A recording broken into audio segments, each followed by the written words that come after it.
Hola y bienvenidos al podcast del Padre JP. Aquí con ustedes el Padre JP. En estos encuentros exploramos ideas que nos vuelan la cabeza para cambiar el mundo y nuestras vidas con la belleza de la verdad. Me pueden encontrar en Instagram y TikTok como padre.jp y en Facebook como Padre JP. Ya estoy también en las principales plataformas de podcast para que nos busquen, sigan y denle a la campanita para no perderse ningún episodio. Espero que que estás a punto de empezar, también te vuele la cabeza. Hola, hola, qué alegría andar aquí de regreso con un tema además que me apasiona muchísimo y que creo que conecta con varias otras cosas que hemos trabajado aquí en este podcast. Hoy tal vez tratar de manera en dos partes un tema yo lo llamo así, la purificación de la memoria. Y evidentemente no es algo que me lo inventé, es algo que está presente a lo largo de toda la sabiduría de la iglesia, de tantos maestros de la vida espiritual y que también ha sido parte de mi trabajo espiritual en mí mismo y lo que voy aprendiendo en el contacto con la gente. Entonces, primero quería explicarte por qué esto es importante. Dos, de dónde sale un poquito mi reflexión sobre esto. Y luego vamos a echarnos un clavado al tema. Y probablemente, como digo, van a ser 2 episodios porque hay muchas cosas padrísimas, súper interesantes que me gustaría compartir contigo sobre eso. La primera es, ¿por qué esto es importante? ¿Ok? ¿Ya te has fijado que algunas veces te quedas apegado al pasado y no logras superarte? O sea, como que estás ahí atorado, como que no volteas la página, como que falta algo todavía para que tu vida espiritual o tu vida incluso psicológica, emocional, pueda progresar. Y tiene que ver muchas veces con lo que recordamos, con lo que traemos a nuestra memoria una y otra vez. Es decir, si tú y yo nos dedicamos a recordar todos los días, es una manera muy sencilla de ejemplificar esto, ¿no? Si tú todos los días te acuerdas de ese trauma de infancia que tuviste, de esa persona que te hizo daño en tu primaria, te hizo bullying en la primaria, ¿no? Entonces, imagínate que literal todos los días eso fuera una cosa presente en tu memoria. Pues evidentemente si haciendo el súper un miércoles por la tarde te cruzaras con el chico este que te hizo bullying, no creo que tu reacción sería de que, qué emoción estar aquí contigo, qué hermoso, ya te he perdonado. Si tu memoria constantemente está pegada a cosas negativas y a memorias negativas, evidentemente tu reacción, mi reacción, lo más normal es que sean, ¿qué cosa? Pues reacciones negativas. Piénsalo así también. Sabemos que los artistas o músicos o deportistas muchas veces hacen ese tipo de visualización. ¿Para qué? Para ejercitar la imaginación de manera que cuando tengan que subir al stage o tengan que subir a la cancha, hay un trabajo ya hecho incluso interiormente. Algunas veces dicen que incluso esa visualización es gran parte del proceso y del éxito, ¿no? O sea, algunos hablan de 50%, 80%, qué sé yo. La cosa es, lo que tu memoria, tu cabeza, tu imaginación está trabajando constantemente, impacta, influye de una manera inmediata, clara, casi casi matemática, en cómo actúas. Entonces, si la memoria constantemente te está trayendo a la luz o delante de tus ojos, consciente o inconscientemente, porque a veces esos incluso son mecanismos así como que están en el background, ¿no? O sea, atrás de la memoria, pero que están ahí. Si eso es lo que está pasando, claro que nuestra manera de actuar va a estar determinada, va a estar impactada por eso. Entonces, lo que se llama purificación de la memoria en la vida espiritual tiene que ver también con dónde está puesto tu corazón, qué es lo que está ahí y qué es lo que estás tú constantemente revisitando y cómo es que eso influencia o impacta tu vida espiritual. O sea, vamos a ir dando algunos pasos aquí. Tengan paciencia, que tal vez esto suena muy novedoso y muy diferente, entonces va a requerir un poquito de ir dando pequeños pasos, ¿vale? Pero hay una relación íntima entre memoria e identidad. ¿Qué me acuerdo? ¿Qué soy yo? Siempre uso el ejemplo de una de las películas de Spider-Man, que no me acuerdo exactamente cuál es, pero que que sale un actor así como muy joven, un Spider-Man casi casi como adolescente, y entonces él la riega, hace no sé cuántas cosas y al final termina buscando ayuda, yo creo que de Doctor Strange, algo así. Y el caos cósmico de multiversos que genera este chico para poder resolver sus problemas, termina llevándolo a una situación donde él tiene que aceptar unas condiciones en las cuales se va a resetear todo y las cosas van a estar bien y las personas que él ama no van a sufrir, pero él va a perder su memoria. Y entonces, o la gente pierde su memoria. No me acuerdo, una de las dos cosas. El chiste es que la película va a terminar con él encontrándose con la niña que le encantaba y ver que, y tú te das cuenta que ya no existe esa química entre ellos, y ya no existe ese brillo en sus ojos porque ya no se acuerdan quiénes son. Está muy fuerte eso. O sea, si yo te quito tu memoria, qué difícil es que tú sepas quién eres. Algunas personas lo han vivido en primera persona cuando tienes, no sé, una abuela o una mamá o un papá que pasa por una enfermedad tipo Alzheimer, ¿no? Y vas al hospital a visitarla y pues no sabe quién eres. O sea, debe ser algo, o sea, ni me lo imagino, de lo duro que debe ser. Pero la memoria, por lo tanto, está íntimamente conectada con quienes somos. Memoria e identidad, era un famoso libro de Pablo II. Tiene que ver con qué me acuerdo o qué recuerdo. Y otra vez, si lo que estoy recordando constantemente son problemas, dificultades, errores, bullying, fracasos, pecados, heridas, eso va a reflejar en quién soy y cómo actúo.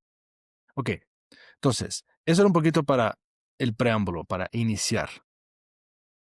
Quería comentarte así un modo anecdótico muy sencillo de dónde salió este tema para mí. Yo llevo mucho tiempo como clavado con una frase que Jesús dice en el Evangelio de San Juan en el capítulo 15, porque dice que mi palabra les ha hecho, estaba hablando a los discípulos, mi palabra les ha hecho a ustedes puros. Y yo me quedaba pensando, o sea, ¿cómo puede ser que la palabra te hace puro? O sea, no entiendo, o sea, ¿a qué te refieres con eso? Y entonces, un hermoso día, meditando sobre el Evangelio de San Juan, pero estaba en otra parte, en el capítulo 14, justamente cuando Jesús dice, el que guarda mi palabra, vendremos a él y haremos en él morada. Estaba preparando, no me acuerdo si estaba preparando la homilía o qué era, estaba reflexionando sobre ese texto. Y me quedó muy marcado ese guardar la palabra. Entonces fue a buscar y en el griego resulta que el verbo tereo es literalmente, es que cuando usamos la expresión guardar la palabra no nos viene eso en mente, pero ya cuando lo buscas etimológicamente dices, obvio. O sea, tereo es poner una guardia afuera.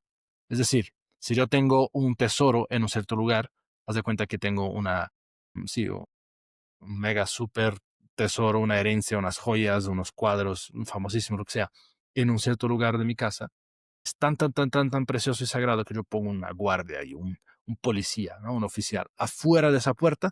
¿Para qué? Pues para que lo que está ahí adentro, que es tan precioso, no se pierda. Ok, eso es tereo. Eso es guardar mi palabra, como dice Jesús, es poner una guardia. Ahora, eso quiere decir que la palabra de Jesús es lo precioso. La palabra de Jesús que Él te ha dado a ti y que te ha pronunciado en tu vida, que te la ha referido o te ha hablado, ha entrado en tu historia, esa palabra que también es los hechos que Jesús pues ha llevado a cabo en tu vida, en tu pasado, eso es lo que hay que guardar. Y el que guarda mi palabra, entonces mi Padre y yo vendremos a habitar en él y morar en él. El que guarda mi palabra. Ok, entonces aquí ya empieza a haber una conexión entre qué es lo que yo guardo en mi corazón y qué es lo que yo no guardo en mi corazón. Qué es lo que yo me acuerdo, recuerdo, qué es lo que cultivo en mi memoria y qué es lo que no. O sea, también lo puedes pensar en términos de jardinería, ¿no? Si es una semillita que tú pones ¡pup! En el jardín de tu corazón. ¿La riegas o no la riegas? O sea, ¿o cuál semilla riegas? ¿Riegas las cosas buenas que te han pasado o riegas las cosas malas que te han pasado? A veces vemos historias, sea de películas, sea personales, de gente que vive con una venganza profunda, un deseo de venganza, y vive toda su vida como direccionada a eso, ¿no? O sea, algunos se acordarán de una serie de Netflix. Yo no soy mucho de series así, luego entonces cuando menciono cosas viejas pero está esta serie francesa de hace algunos años que se llamaba Lupin, ¿no? Lupin, basado en una serie, en los libros, que es una especie de Sherlock Holmes francés, pero versión villano, ¿no? Y toda su vida era, con objetivo, era vengar la muerte, la supuesta muerte injusta de su padre. O sea, en la práctica nosotros sabemos y vemos cómo las memorias que cultivamos van a impactar cómo actúo y puede ser esa persona movida a venganza con el deseo de eternamente hacer justicia según a un pasado que supuestamente mi dignidad no fue respetada, la dignidad de mi familia, de mi país. ¿Qué es lo que yo cultivo? ¿Qué semilla del jardín de mi corazón? Yo la riego, yo lo riego. Entonces, esa palabra, ese hecho, esa vivencia, ese pasado que yo cultivo, es exactamente lo que Jesús está diciendo aquí. Estoy guardando. Pero si guardo la palabra de Dios, entonces Dios habita en mí. Entonces, Juan 15 que había mencionado antes, esa palabra me hace puro. De lo contrario, estoy guardando otras palabras. Estoy guardando otros pensamientos, deseos. Aquí, en mi cabeza, que es un poco caótica, se va conectando a un montón de cosas, ¿no? Se va conectando a lo que hemos hablado de la terapia de las enfermedades espirituales en otros momentos, donde comentamos justamente, ¿no?, de ese logismoi. Los padres de la iglesia hablaban que las enfermedades o la lucha espiritual muchas veces pasaba por ese logismoi, esos pensamientos, o la palabra logismoi, que se puede traducir como pensamientos, tiene como raíz etimológica también logos, que es palabra. Entonces, en el fondo, es un pensamiento o una palabra que tú guardas dentro de ti, que tú cultivas dentro de ti, y que puede ser un pensamiento maligno, como lo llama Evagrio Póntico, o puede ser una palabra de Dios, ¿no? Que es justamente ese texto que él escribe, de hecho, Evagrio Póntico dice, para todos los pensamientos malignos que te lleguen, hay una palabra de Dios que la lucha, que la rebate, que la lanza fuera, que la lanza lejos, ¿no? ¿Qué es lo que cultivas? Los pensamientos malignos o los pensamientos divinos. La palabra de la tentación del demonio en la cual te enredas y luego te hunde, o la palabra de Dios. La palabra que tú mismo te pronuncias de fracaso, de que yo no soy digno, yo no puedo, yo no soy suficiente, o la palabra que Dios pronuncia de que tú eres mi hijo amado, ¿no? Y moriría en la cruz 1000 veces por ti. ¿Cuál es la palabra que yo cultivo? Son esas memorias de mi familia diciendo, eres un fracasado, no vas a poder, es que no tienes el cuerpo perfecto, es que no eres inteligente, es que no puedes. O son las palabras que Dios pronuncia cada vez que me abraza, que medito la Sagrada Escritura, que me encuentro con la misericordia de su sacramento, donde Él dice, vales la pena, tú puedes, sigue adelante, levántate, lucha. Entonces, ¿qué palabra cultivo? Empezamos a percibir aquí el efecto que esto tiene, ¿sí? El efecto que esto va a tener. Una cosa muy hermosa de decir al comentar todo esto es simplemente el que Dios pronuncia palabra. Una frase que lo escuché de Fabio Rossini en Italia y la he repetido muchas veces en todos lados. Y creo que alguna persona erróneamente piensa que es mía, pero no. Eh, Él decía, si Dios existe, está en tu historia. Y son exactamente esas palabras que Dios ha pronunciado a lo largo de tu vida. Si Dios existe, Él está en tu historia, Él ha actuado, Él ha hecho alguna cosa, Él se ha hecho presente. O sea, no puede ser que si Dios existe, no ha estado presente en tu vida, en tu pasado, en tus páginas. La cosa es que, ¿a qué me dedico? ¿Me dedico a guardar esto o me distraigo? La grandeza de María. No puedo hablar de guardar la palabra de Dios o de hacer guardia a lo precioso que está en el corazón y que hemos acogido de Dios sin hablar de la Virgen María. ¿Por qué? Porque justamente lo que ella hace, dice el Evangelio de Lucas un par de veces, es y guardaba todas estas cosas en su corazón. Ja, claro, eso tiene sentido. O sea, por eso María fue quien fue. Porque la palabra de Dios que ella acogió y recibió, ella la guardó, la custodió. Custodiar, es decir, a veces necesito pagar un precio por proteger algo que es valioso, por proteger esa palabra que Dios ha pronunciado. ¿Cuál es el precio que tengo que pagar?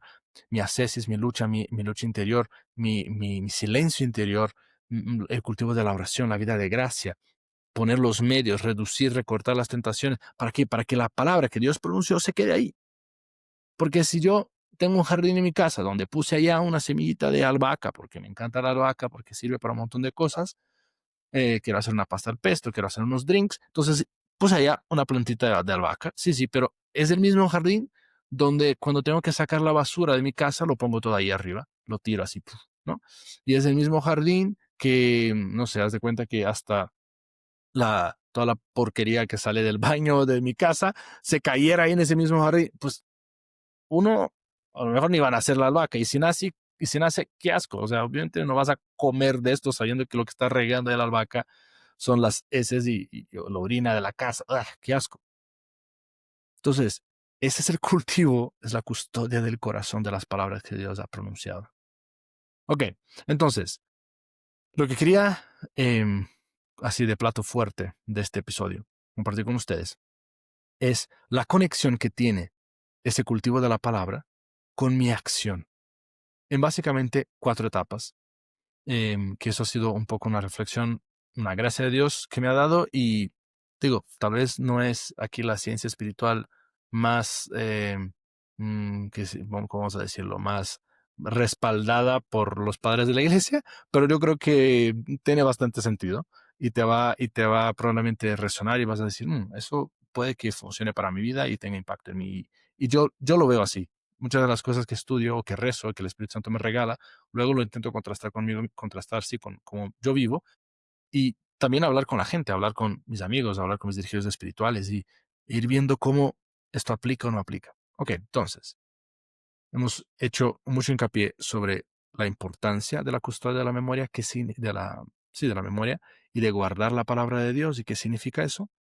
Y ahora quiero desglosar eso en 4 etapas, en 4 partes, justamente para que entiendas cómo eso afecta tu actuar de hoy y cómo esa purificación de la memoria, por lo tanto, también va a transformar tu vida hoy.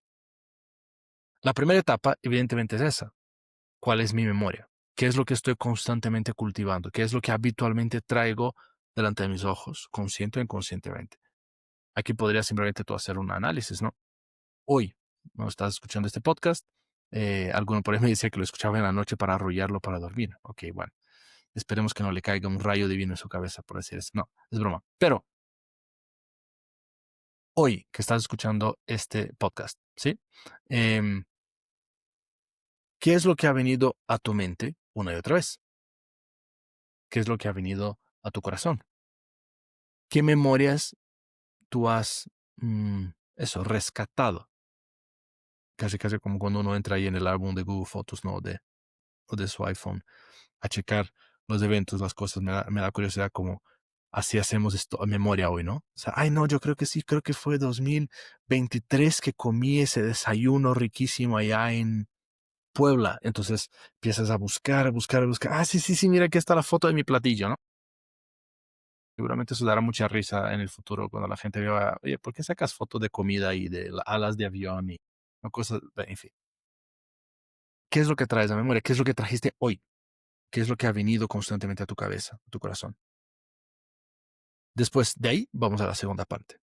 Porque esa memoria, eh, los eventos, los acontecimientos, las cosas importantes que una y otra vez recapitulo, forjan convicciones.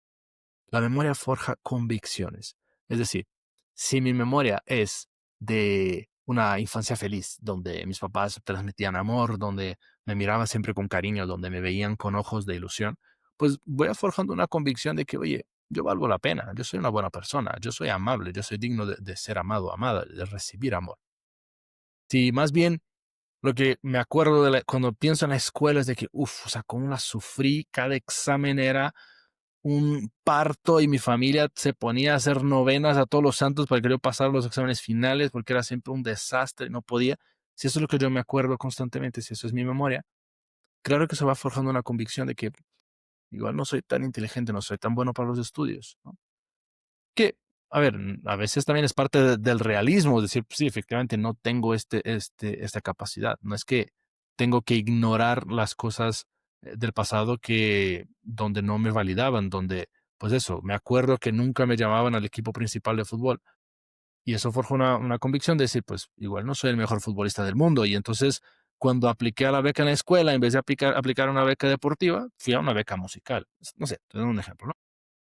Pero en el fondo, las memorias, esos recuerdos van forjando convicciones. Convicciones que, en definitiva, definen quién soy yo. Y por eso la convicción es el entrelazado que forja. Si las convicciones fueran hilos, al tejer estos hilos, es que yo forjo una tela y esa tela se llama identidad. Entonces, los hilos son las convicciones y forjo y voy tejiendo una serie de hilos y voy haciendo una tela y esa tela es la identidad. Bueno, para quienes vieron em, Inside Out 2, ¿no? Esa película chistosa y muy psicológica, es básicamente tomar un libro de psicología y hacerlo película. En la segunda película se acordarán de eso, ¿no? Que habían esas pelotitas de memoria que iban a un río allá, no sé dónde, y de la pelotita de la memoria salía como un hilo ascendiente, y allá arriba todos esos hilos se entrelazaban y hacían una especie de árbol así abstracto, modernista, y ahí era como la identidad de la persona, ¿no? El core, ¿no?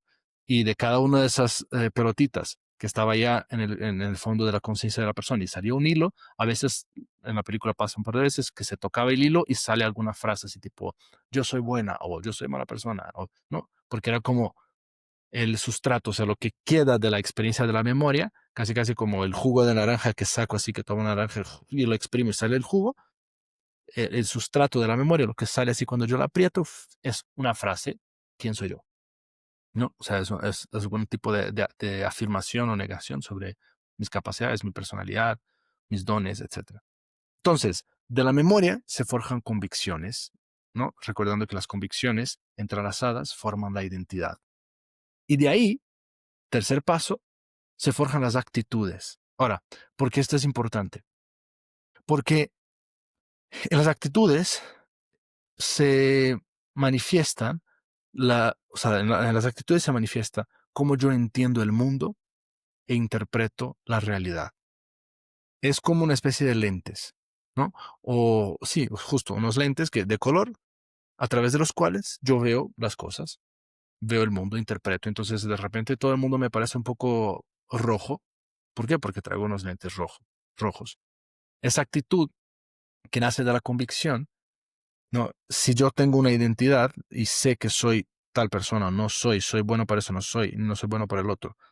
Tengo una serie de convicciones, de seguridades sobre lo que soy capaz, lo que no soy capaz. Eso se transmite, ¿no? Haz de cuenta que esa actitud la podríamos casi casi medir con el lenguaje corporal. Em, Estoy escuchando ahora un libro de un Navy SEAL y él comentaba eso, como de repente estaban ellos vestidos de civiles de un lado y una persona se les acerca y dice, ustedes traen algo diferente porque se notan que son tremendamente confiados en sí mismos. No sé quiénes son, pero de lejos se percibe. Solo por la postura física, solo por el, ¿sabes? De que cómo te paras en una muchedumbre, en un lugar, en un escenario, como que se nota. ¿Y de dónde viene eso? Pues viene exactamente de tus convicciones. Y él decía, pues es que los Navy SEALs están preparados un poco para todo y entonces ellos saben que no son capaces de lo imposible, pero sí conocen muy bien de lo que sí son capaces, ¿no? Y que pueden retar sus límites y romper todas las barreras de la cabeza y de la mente. Entonces, claro, eso le pone a uno, es como lo que Jordan Peterson dice en el primer capítulo de su libro, ¿no? De que stand up straight with your shoulders back. Enfrenta la vida justo con, con esa actitud de que estoy parado delante de la vida, no con los hombros decaídos, donde soy "Ay, un perdedor que no puedo nada con la vida", sino que enfrento la vida de cara, con el rostro levantado.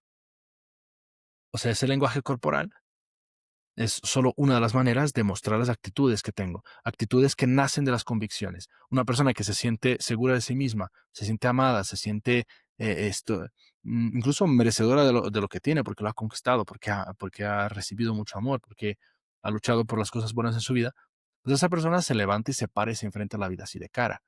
La persona que se siente, pues es que soy muy malo, es que tengo un montón de problemas sociales, no tengo amigos, soy un perdedor, no sé qué, pues evidentemente va a mirar a la vida más bien va a mirar hacia abajo, va a tener una actitud donde la vida incluso es gris, es triste. Aquí es cuando, por ejemplo, hago la gente reflexionar sobre su vida espiritual, porque dice, es que yo no siento grandes cosas de mi vida espiritual. Y yo pregunto, bueno, es que si tú no tienes una personalidad así exuberante, en una vida emocional exuberante de muchos sentimientos, ¿tá? Claro que tu vida espiritual va a ser igual. O sea, tu vida espiritual no va a ser una montaña rusa de emociones cuando tú eres una persona acá súper estable, súper, ¿no? Un poco igual todos los días, lunes y viernes te dan un poco igual, te sientes igual a las 5 de la mañana que a las 11 del día. Obviamente tu vida espiritual va a ser así también. Entonces, esas actitudes, o incluso de repente tú te das cuenta, ¿no? Alguna vez hablando con una persona, o varias veces, de hecho, hablando con personas que están lejos de la fe, que están enojadas con Dios, te das cuenta que, hay algo más ahí.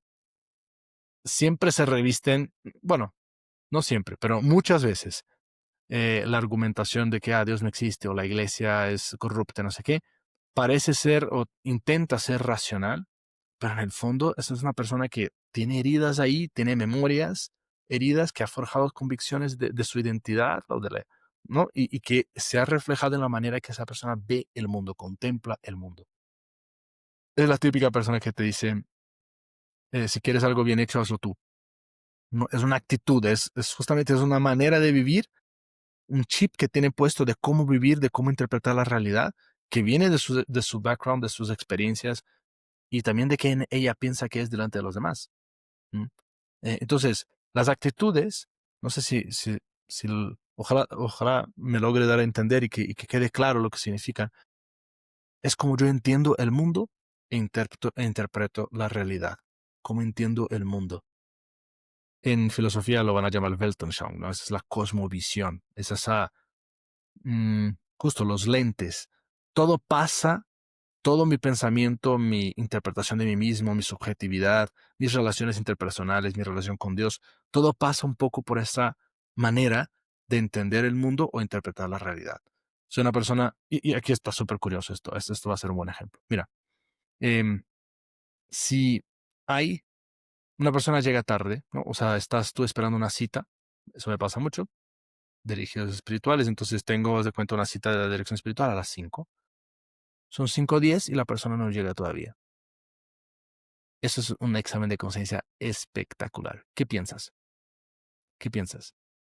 Analiza tu corazón.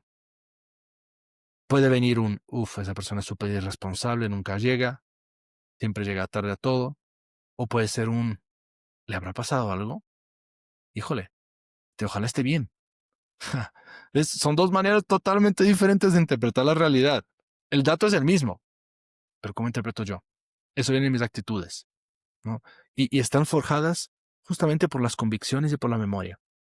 Porque si en el pasado la gente me ha dejado plantado siempre, y eso es algo que me acuerdo y que odio, porque de esta vez que mis papás no llegaron nunca a la escuela y se olvidaron de mí, llegaron 4 horas después, ya estaba yo solita ahí con el poli y no, ya estaba todo oscuro, y eso fue un gran trauma de abandono. Entonces, pues eso ha forjado una identidad de una persona que siempre está preocupada por no ser dejada atrás, porque los demás la consideren, por tal, y entonces ya genera una actitud donde, no estoy aquí dramatizando un evento muy sencillo, pero que sí pasa.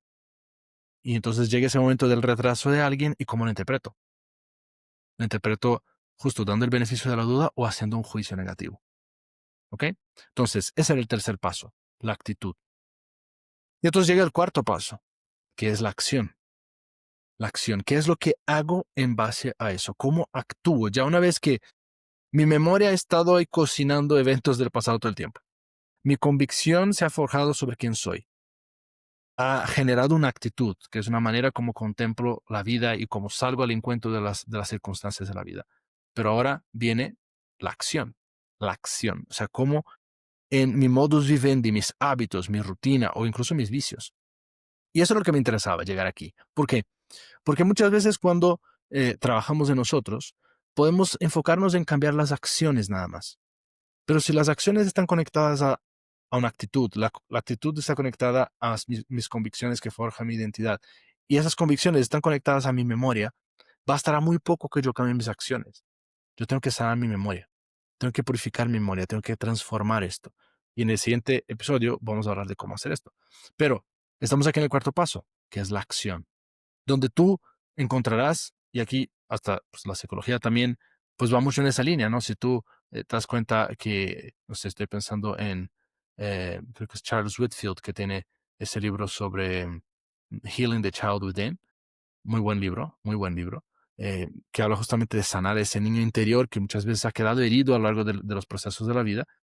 Él, incluso como psicólogo, era muy experto en personas que viven una especie de trauma compartido, ¿no? Os das cuenta, un hijo de un alcohólico, eh, una persona que vivió una traición. Entonces, pues los traumas han sido acciones de otras personas, pero esas personas, esos segundos, por así decirlo, participan de ese trauma y llevan también esa herida en su corazón. Y entonces tú vas a detectar acciones que son típicas de esas personas, modos de actuar, persona que va a tener una afectividad dolida, tal vez un apego inseguro, ansioso, tal vez personas que van a bloquear sus emociones porque no quieren entablar relaciones profundas, porque no quieren ser heridas, porque no quieren volver o tienen miedo a volver al abandono.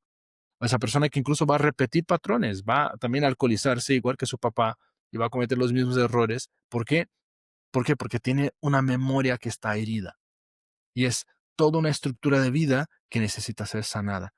Entonces no basta simplemente, aunque claro, hay virtudes y hay cosas muy buenas en la terapia cognitivo-conductual, pero no basta. No es solo transformar, no somos simplemente robots a los cuales tengo que reprogramar tantito.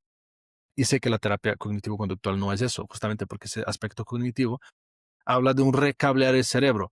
Haz de cuenta que esa memoria que está habitualmente trayendo cosas es justamente un trabajo neuropsicoespiritual, donde cuanto más recorro ciertos caminos interiores de memoria, más mi cerebro va también generando ese tipo de conexiones, ¿no? Porque el cerebro está hecho también para recordar, para conectar, para que tú actúes de una manera automática, porque ya sabes que cuando una persona te estira la mano para saludar, no tienes que hacer tú toda una reflexión, un análisis de que, ¿en qué cultura estoy? ¿En qué momento? No, tú sabes que la persona extiende la mano, automáticamente tú haces lo mismo, extiendes la mano y la saludas, ¿no? Entonces, el cerebro está programado para aprender a actuar según la memoria, según los caminos que él ya ha recorrido. Y justamente es ahí donde ese trabajo psico, neuropsicoespiritual, si quieres llamarlo así, va a pasar también por un recablear el cerebro, las conexiones neuronales, la memoria, para que de ahí surja una convicción diferente, una identidad diferente, unas actitudes diferentes, para que puedan desabrochar o florecer en una acción diferente. Wow, esto fue denso. Espero que hayas disfrutado, que no te hayas muerto en el proceso y que sea una cosa que yo estoy profundamente convencido que eso puede cambiar tu vida. Quiero decir una cosita antes de que terminemos. Hay algo súper emocionante que estamos haciendo que se llama Regem. Se escribe RECHEM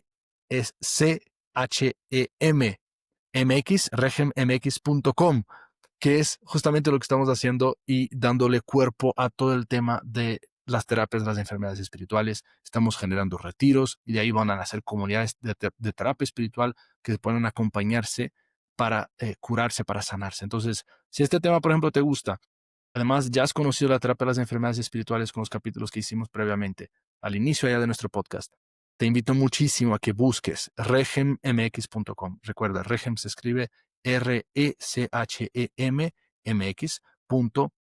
y allá vas a encontrar que en julio, del 18 al 20 de julio, tendremos el segundo retiro, la segunda edición del retiro de terapia de las enfermedades espirituales. Padrísimo. Si ya escuchaste los podcasts, bueno, esto es tu sueño hecho realidad. Entonces, checa ya las informaciones, búscanos también en Instagram. Ahí nos puedes encontrar Regem, RECHEM, en Instagram, para seguirnos, para tener más informaciones, para que del 18 al 20 de julio estés con nosotros en esta aventura increíble en el Rancho El Dorado, y ahí haremos una experiencia transformadora de nuestras almas a través de este camino, esa aventura que son la terapia de las enfermedades espirituales. Así que gracias por acompañarnos, gracias por venir hasta acá, gracias por escuchar hasta acá. Que Dios te bendiga. Muchas gracias por escuchar este episodio del podcast del Padre JP. Es una gozada ir explorando contigo la belleza de la verdad. Si los disfrutaste, sigue el perfil del podcast en la plataforma que más te guste y comparte con tus amigos. Hazle clic a la campanita para que no te pierdas de nada. Ya sabes que me puedes encontrar en redes sociales como Padre JP. Y en la descripción está mi link de Patreon. Agradezco desde ya tu generosidad en patrocinar este trabajo y ayudar a que el mundo se prenda en fuego con la revolución del amor. Dios te bendiga y recuerda, sigue siendo audaz en tu mente y en tu corazón.